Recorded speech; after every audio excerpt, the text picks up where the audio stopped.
I followed all the smart money rules, still felt broke. I did everything I was told to do. Not what TikTok says, not shortcuts, not gambling. The boring stuff, the responsible stuff. I budgeted, I avoided bad debt, I invested consistently, I bought assets instead of things. I delayed gratification. I followed the rules that smart money people repeat over and over.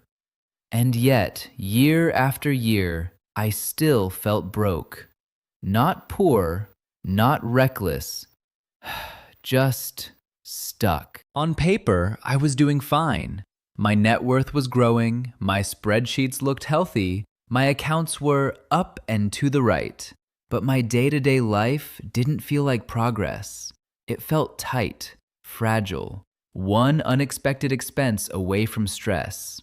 That gap between doing everything right and still feeling broke messed with my head more than being irresponsible ever did.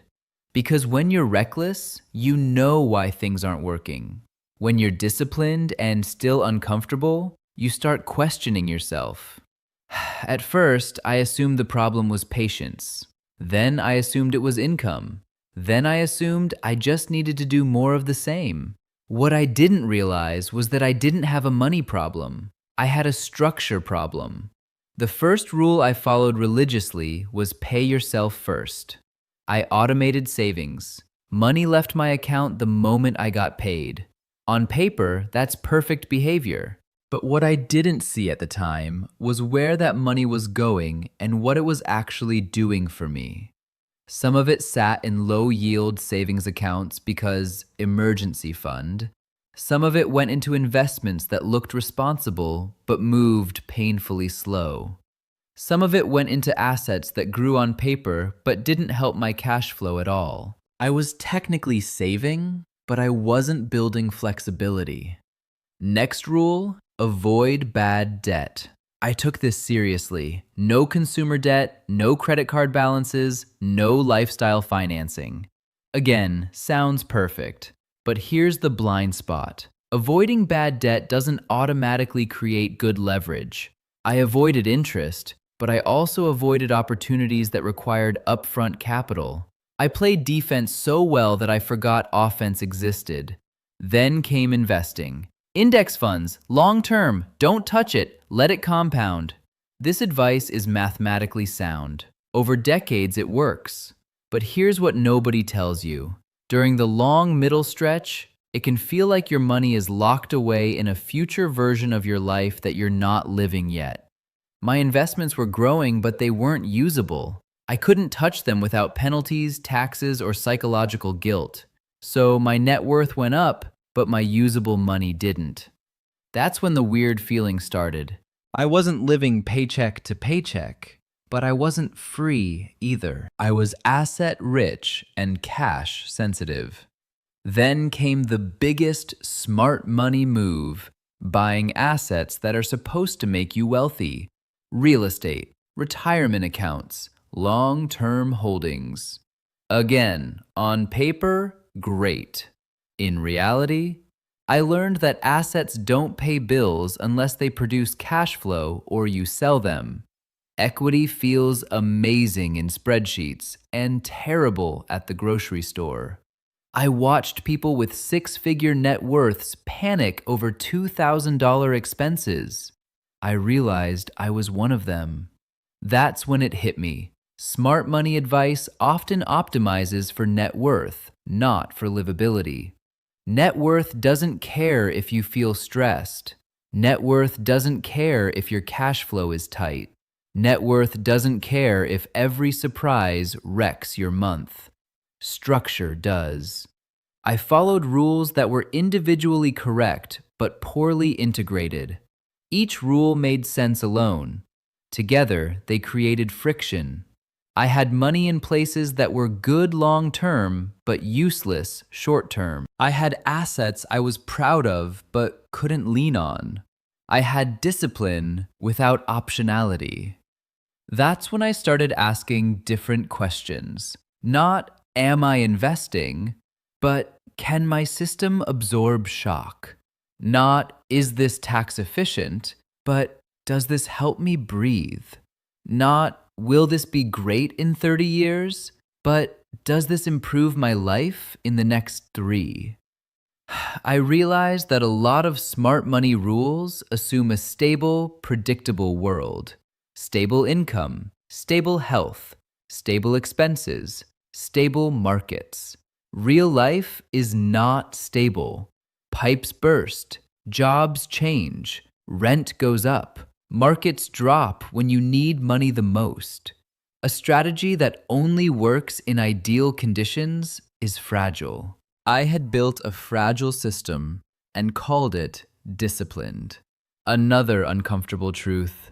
I confused being busy with being effective.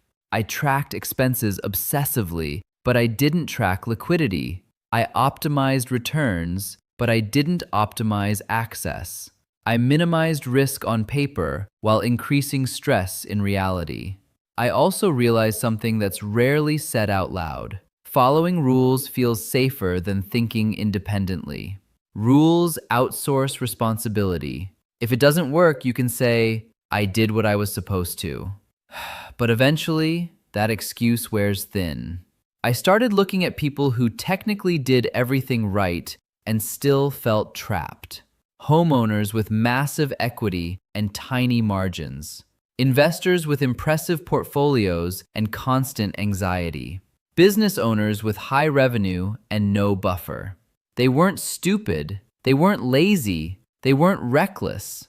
They had systems that looked smart but behaved poorly under pressure. That's when I stopped chasing smart money rules and started building around one principle: usable cash flow with optionality. Not maximum returns, not perfect efficiency, not social media approved strategies. Resilience. That changed how I thought about everything. Savings stopped being dead money and became strategic liquidity. Investments stopped being untouchable and became layered by timeline. Assets stopped being trophies and started being tools. I stopped asking, is this optimal? I started asking, does this give me options? Because options are what relieve the feeling of being broke.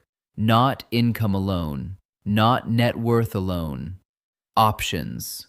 I learned that feeling broke is rarely about the amount of money you have. It's about how constrained you are. If all your money is locked, delayed, volatile, or conditional, you feel broke, even if the numbers look good. If you have margin, you feel rich earlier than expected. The most dangerous lie in personal finance is that discipline alone solves everything. Discipline without structure just creates polite suffering. You can be disciplined your entire life and still design a system that keeps you tense. That's what happened to me.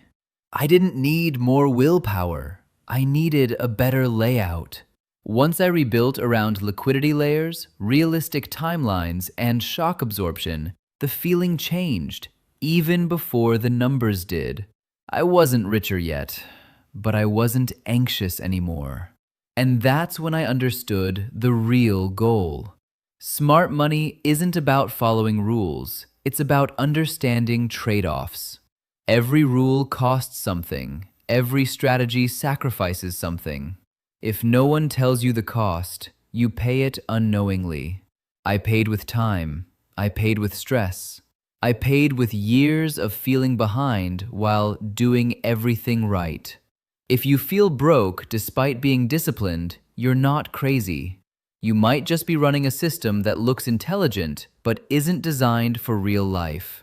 The fix isn't rebellion. It's rethinking structure.